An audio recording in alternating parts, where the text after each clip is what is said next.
अखंड महाराष्ट्राचं आणि अखंड देशाचं लक्ष मार्कडवाडीकडे लागून राहिलेलं आहे.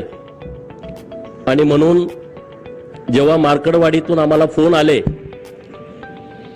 की मार्कडवाडीतून एकच बाजू महाराष्ट्राच्या समोर जातीये की मार्कडवाडीतल्या लोकांना बॅलेटवरती मतदान हवं आहे आणि म्हणून तुम्ही आणि सदाभाऊनी या गावात आलं पाहिजे.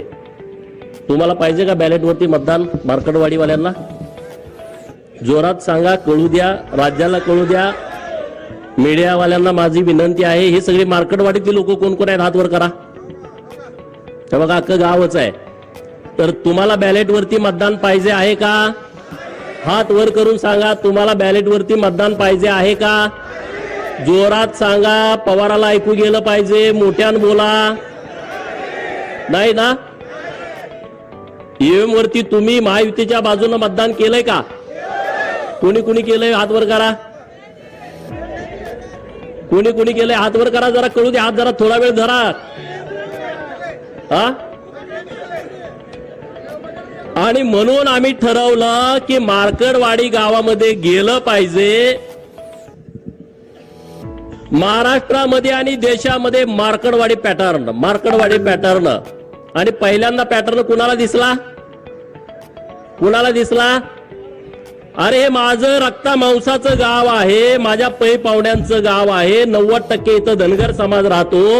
आणि मग माझी जबाबदारी वाढली की अरे धनगरांनाच पुढं काय केलं की म्हणजे या महाराष्ट्रातला धनगर समाज लोकशाहीच्या माध्यमातून जी निवडणूक प्रक्रिया पार पडते त्याच्या विरोधात आहे असं वातावरण करण्याचं महापाप शरद पवारांनी केलं. म्हणून आम्ही मार्कडवाडीमध्ये आज आलोय. अरे 100 शकुनी मेल्याच्या नंतर एक पवार जन्माला आलाय. 100 शकुनी मेल्याच्या नंतर एक शरद पवार जन्माला आलाय. हे तर डोकं बघा की धनगर समाज हा कायदा मानत नाही, धनगर समाज हा लोकशाही मानत नाही. अरे 100 गाव आहेत या विधानसभा मतदारसंघामध्ये, माझ्याच मार्कडवाडीला का पुढे केला? आणि म्हणून मी आणि सदाभाऊ इथं तुमच्या गावामध्ये आलो आहे.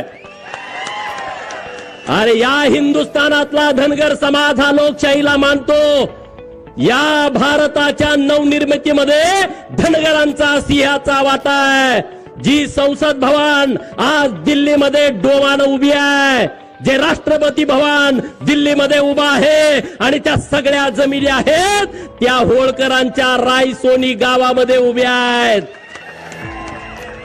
अरे ही लोकशाही मजबूत करण्यासाठी या होळकरांचा सिंहाचा वाटा आहे. आणि म्हणून पवारांचा डाव लाथानं उधळून टाकण्यासाठी आज आम्ही तुमच्या समोर आलो आहे. बरोबर आहे की चुकीचं आहे? हा का रे बाबा? पहिल्यांदा आम्ही राजीनामा देणार. दे की तुझ्या लेकीचा, ते लेकीचा राजीनामा. 4-5 महिन्यापूर्वी लोकसभेच्या निवडणुका झाल्या, 1 लाख 1.5 लाखांना निवडून आली आहे. दे तुझ्या त्या कर्जत जामखेडच्या नातबाचा 1100 मतांनी निवडून आलाय. दे त्या जयंत पाटलाचा, परवा आला होता ना जयंत पाटील इथं, तोंडावरती साथी आसरा घेऊन आला होता ना. दिसायला देखना राजबिंडा, तितकाच कपटी, तितकाच नीच, तितकाच जातीवादी. दे ना त्याचा राजीनामा. या तिघांचा राजीनामा द्या आणि हे ईव्हीएमचं आंदोलन सुरू करा. आणि राहुल गांधींनी त्यांनी स्वतःचा आणि त्याच्या बहिणीचा देऊ दे ना राजीनामा आणि मग या आंदोलनामध्ये येऊ दे ना. बरोबर आहे की चुकीचं आहे? बरोबर आहे काय चुकीचं आहे? अरे एका आमच्या आनंदराव देवकाते साहेबांनी राजीनामा दिला, अजूनपर्यंत त्या घराला आमदारकी मिळाली नाही. मिळाली का सांगा? मिळाली? तुम्ही बळीचे बकरी आम्हाला करता. अरे तुम्ही व्हा ना, तुम्हाला बिरोबाला कापतो ना आम्ही माजलेल्यांना. बरोबर ना? आपण बिरोबाला कुणाला कापतो?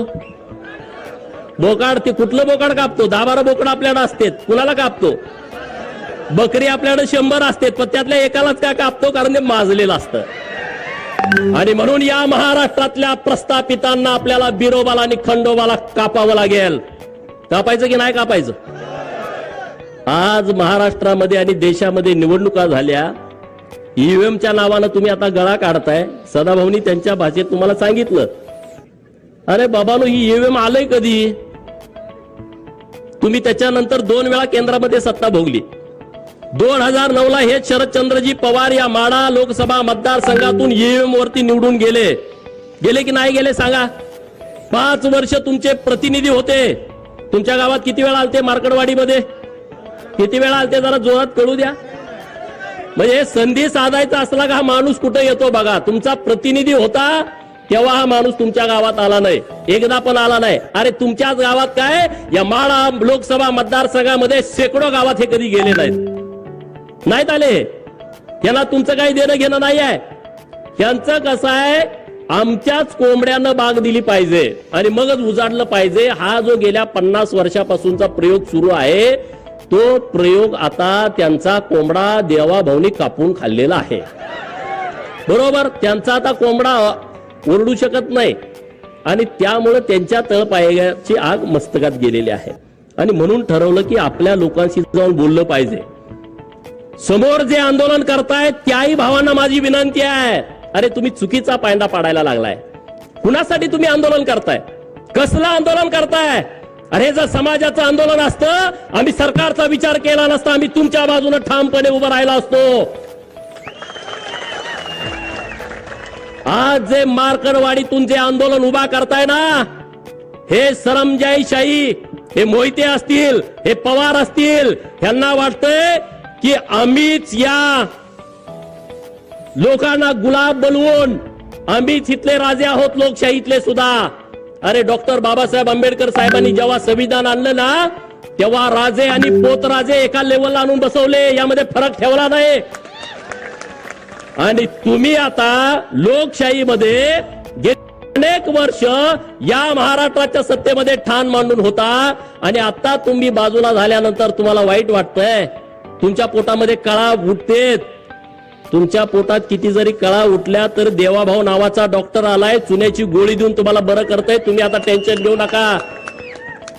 ईव्हीएम वरती घोटाळा होतोय. अरे माझं 2019 ला मी बारामतीमध्ये उभा होतो, माझं डिपॉझिट जप्त झालं, मी भारतीय जनता पार्टीचा उमेदवार होतो. ईव्हीएम मध्ये जर घोटाळा असता तर माझं डिपॉझिट गेलं असतं का? तुम्ही साधा विचार करा, गेलं असतं का सांगा? जरा तरी जवळ आणून चिटकवलं असतं का नसतं? हा, जरा तरी जवळ. अरे 2024च्या लोकसभेमध्ये तुमचे 31 खासदार निवडून आले, तेव्हा ह्यांची स्टेटमेंट काय होती पवारांची? महाराष्ट्र आणि महायुतीचा सुपडा साफ केला. बघा पेपर काढून, बघा युट्यूब वरती बातम्या काढून. महाराष्ट्राची जनता माफ करणार नाही, त्यांनी तुम्हाला हद्दपार केलं. 4 महिन्यापूर्वी यांची स्टेटमेंट. आणि आता तुम्हाला हद्दपार केलं तर ईव्हीएमच्या मागे पवार दडायला लागलाय. अरे ईव्हीएम बारकी मशीन आहे, त्याच्या मागे पवारासारखा माणूस दडू शकतो का? पण दडायला लागले. नवीन नवीन घडामोडी पाहण्यासाठी आजच आम्ही मुंबईकर 24 तासला लाईक करा, सबस्क्राईब करा आणि अपडेट रहा.